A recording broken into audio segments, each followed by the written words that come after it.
అందరికీ వందనములు. దేవుని నామమునకు స్తోత్రములు. ఎలా ఉన్నారండి? బాగున్నారా? మంచిది. నేటి మన ధ్యానాంశము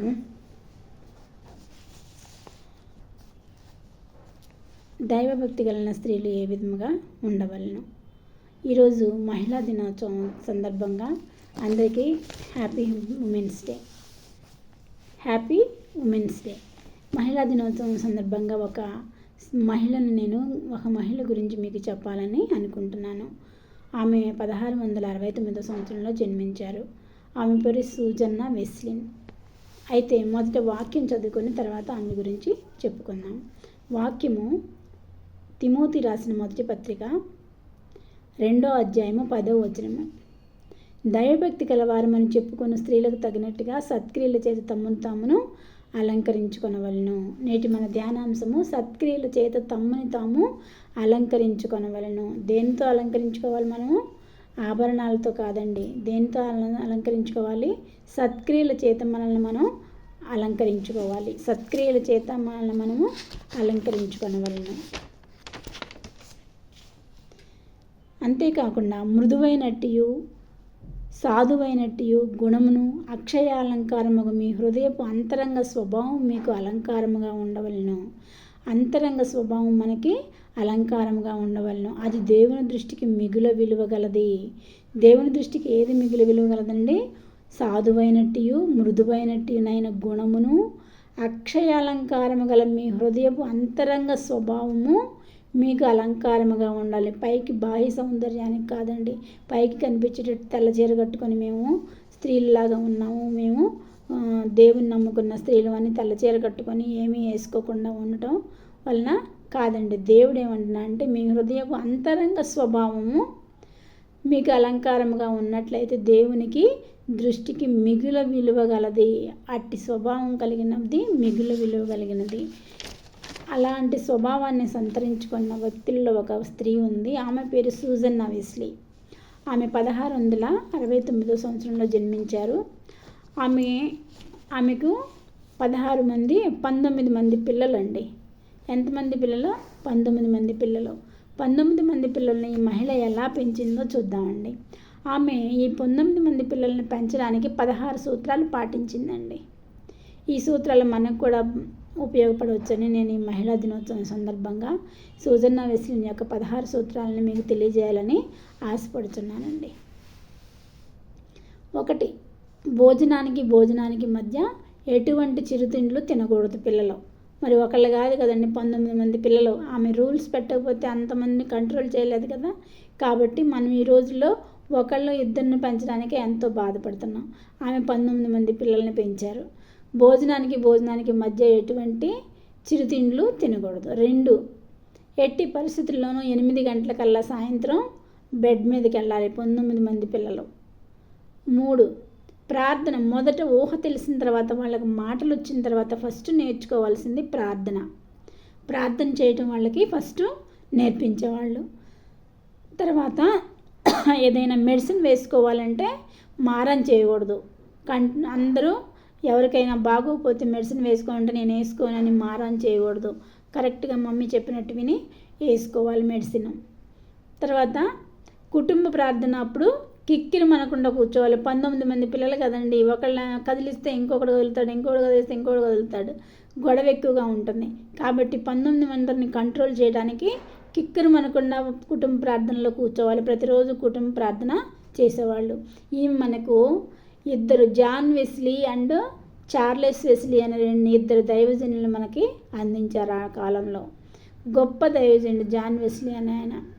సో ఆ గొప్ప దైవజనుని తల్లి గురించి తెలుసుకోవడం మనకి ధన్యకరం అండి. ఓకేనా? కాబట్టి భయభక్తులు కలిగిన దేవుని యందు భయభక్తులు కలిగిన స్త్రీ కొనియాడబడుతుంది. కాబట్టి ఈ స్త్రీ కొనియాడబడుతుంది.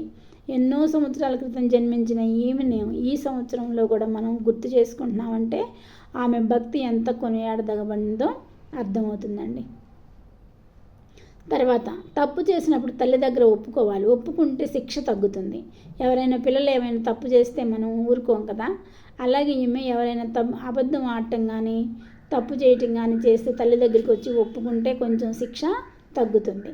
అలా కాకుండా అబద్ధం ఆడితే వాడికి శిక్ష అధికంగా ఉంటుంది. తర్వాత పెద్దలను దైవజనుల్ని గౌరవించాలి. పెద్దల్ని దైవజనుల్ని గౌరవించాలి. అలా గౌరవించకపోతే వాళ్ళకి శిక్ష ఉంటుంది. తర్వాత పిల్లలకు మారం చేస్తే ఏ వస్తువు కూడా ఇచ్చేవాళ్ళు కాదు. అది కావాలని ఇప్పుడు పిల్లలు ఏం చేస్తారు, ఏడుస్తారు, కింద పడి డొల్లాడుతారు కదా, అలా చేస్తే ఇస్తారు అని చెప్పేసి వాళ్ళు అలా చేస్తారు. కానీ ఈమె అలా చేస్తే ఇచ్చేది కాదు. పిల్లలకు మారం చేస్తే ఏ వస్తువు ఇచ్చేది కదా, పొలైట్గా మంచిగా మర్యాదగా మమ్మీ నాకు అది కావాలి అంటే ఇచ్చేవాళ్ళు. తర్వాత వాక్యానికి విరోధంగా ఏమైనా పాపం చేసి ఉంటే వాళ్ళకి శిక్ష పడేది. ఒక్కసారి చేసిన తప్పుకు ఒకసారే శిక్ష విధించేవాళ్ళు, కానీ పద్దాకలా గుర్తొచ్చినప్పుడల్లా నువ్వు ఈ పని చేసావరా అని పిల్లల్ని తిట్టడం కొట్టడం చేసేవాళ్ళు కాదు. ఎప్పుడైనా ఒకసారి తప్పు చేస్తే ఒక్కసారి శిక్షించే వాళ్ళని వదిలేసేవాళ్ళు. గుర్తొచ్చినప్పుడల్లా పలానా రోజు నువ్వు ఇలా చేసావరా, పలానా రోజు ఇలా చేసావరా అని ప్రతి క్షణం వాళ్ళని 2-3 సార్లు శిక్షించడం అనేది ఉండేది కాదు. తర్వాత అధిక గారాబం అనేది ఉండేది కాదు. పిల్లల్ని ఎక్కువగా గారాబం చేయడం అనేది ఉండేది కాదు. తర్వాత ఏదైనా వస్తువు ఎవరికైనా కొనిస్తే వాళ్ళే వాడుకోవాలి. ఒక వస్తువు 19 మంది పిల్లలు కాబట్టి ఒక వస్తువు ఒకళ్ళు కొనిస్తే ఎవరు కొనిస్తే వాళ్ళే వాడుకోవాలి. ఇంకొకళ్ళు వాడుకోకూడదు. ఇంకొకళ్ళు వాడుకోవాలంటే వాడి పర్మిషన్ తీసుకోవాలి. ఎవరి వస్తువు అది వాళ్ళ పర్మిషన్ తీసుకొని వాడు తీసుకోరా వాడుకో అంటే వాడుకోవాలి. తర్వాత బెత్తం అంటే భయం ఉండాలి పిల్లలకి. బెత్తం ఆ మూలన పెట్టి ఉంచేవాళ్ళు. తప్పు చేస్తే బెత్తంతో మమ్మీ కొడతారనే భయం వాళ్ళకి ఉండేది. ఆ పని చేసేవాళ్ళు. మంచి పని చేసినప్పుడు రివార్డు తప్పకుండా ఇచ్చేవాళ్ళు. మంచి పని చేసినప్పుడు వాళ్ళకి గిఫ్ట్లు ఇచ్చి వాళ్ళని అభినందించేవాళ్ళు. చిన్నపిల్లలు మంచి పనులు చేసినప్పుడు వాళ్ళకి గిఫ్ట్లు ఇస్తే చాలా సంతోషంగా ఫీల్ అవుతారు కదా, ఇంకోసారి తప్పు చేయకుండా ఇంకా ఇంకా మంచి పనులు చేయడానికి ఇష్టపడతారు. అందుకని ఆమె మంచి పని చేసినప్పుడు వాళ్ళకి చిన్న చిన్న గిఫ్ట్స్ ఇస్తూ ఉండేది. తర్వాత ఆడపిల్లలు చదువుకునే ముందు అన్ని పనులు చేయాలి. పనులు చేస్తున్నామని చదువు ఎగ్గొట్టకూడదు. పనులు చేస్తున్నాం కదా మేము అని పనులు ఎగ్గొడితే ఊరుకునే వాళ్ళు కాదు. పనులు చేయాలి, చదువుకోవాలి ఆడపిల్లలు.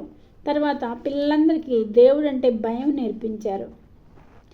దేవుడంటే భయం నేర్పించారు.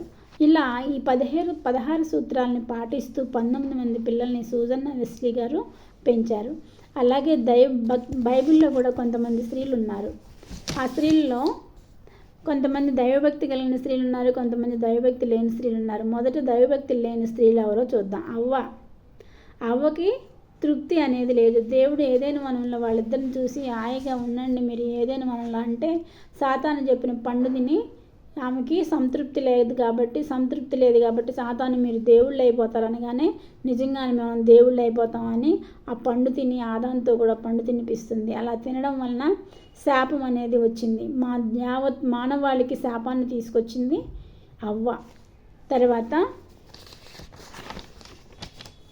మిరియాము. అవ్వ తర్వాత మిరియాము. మోషే మీద సనుక్కుంటుంది. మోషేకున్న అధికారం తనకు కావాలని కోరుకుంటుంది. దేవుడి దగ్గర వ్యతిరేకంగా మాట్లాడుతుంది. మోషేనే దేవుడా భక్తిపరుడా, మేము భక్తిపరులు కాదా అని దేవుడి దగ్గర వ్యతిరేకిస్తుంది. అప్పుడు దేవుడు కోపం వస్తుంది. సో మిరియాము మోషే స్థానాన్ని కోరుకుని కుష్టి వ్యాధిని పొందింది. అవ్వ సంతృప్తి లేకుండా పోవడం వలన యావత్ మానవాళికి శాపాన్ని తీసుకొచ్చింది. అదే ఈ మిరియాము కుష్టి వ్యాధి పొందింది. మోషే స్థానాన్ని కోరి దేవునికి వ్యతిరేకంగా మాట్లాడి. ఇంకా సత్క్రియలు చేసిన స్త్రీల గురించి చూద్దాం. సత్క్రియలు లేకుండా చెడ్డ క్రియలు చేసిన వాళ్ళు అనుభవించిన కష్టాలు తెలిసినాయి కదా. ఇప్పుడు సత్క్రియలు కలిగిన స్త్రీలు ఎవరున్నారో చూద్దాం. రూతు సత్క్రియ కలిగిన స్త్రీ. అత్తగారితో వచ్చింది. భర్త చనిపోయినా సరే అత్తగారిని విడిచిపెట్టకుండా రావడం వల్ల దేవుడు ఆశీర్వదించి బోయాజు ఆమెను వివాహం చేసుకోవడం, ఆమె యేసుక్రీస్తు వంశావళిలోకి లెక్కించబడటం జరిగింది. తర్వాత హన్నా పట్టుదలతో ప్రార్థించి సమూయేల్ని కనింది. తర్వాత ఎస్తేరు పట్టుదలతో విశ్వాసం ఉండి ప్రార్థన చేసి తన జాతిని రక్షించుకుంది. త్యాగం చేసింది ఎస్తేరు. తన జీవితాన్ని త్యాగం చేసి ఉపవాసం ఉండి వాళ్ళ జాతి మొత్తాన్ని రక్షించుకుంది ఆమె. తర్వాత ఎలిజబెత్ వృద్ధాప్యంలో బాలుని యోహోను కంది. యోహోను స్త్రీలు కన్న వారందరిలో గొప్పవాడు యోహోను. సో ఇక్కడ ఎలిజబెత్ సత్క్రియ కలిగిన స్త్రీ, ఎస్తేరు సత్క్రియ కలిగిన స్త్రీ, అన్న సత్క్రియ కలిగిన స్త్రీ, రూతు సత్క్రియ కలిగిన స్త్రీ. తర్వాత మరియ సత్క్రియ కలిగిన స్త్రీ.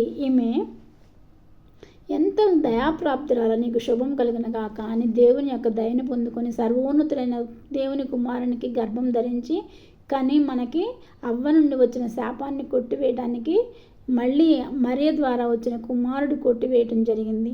సో మరియ ఎంతో దయాప్రాప్తురాలైంది, దయను పొందుకుంది, దేవుని దయను పొందుకుంది.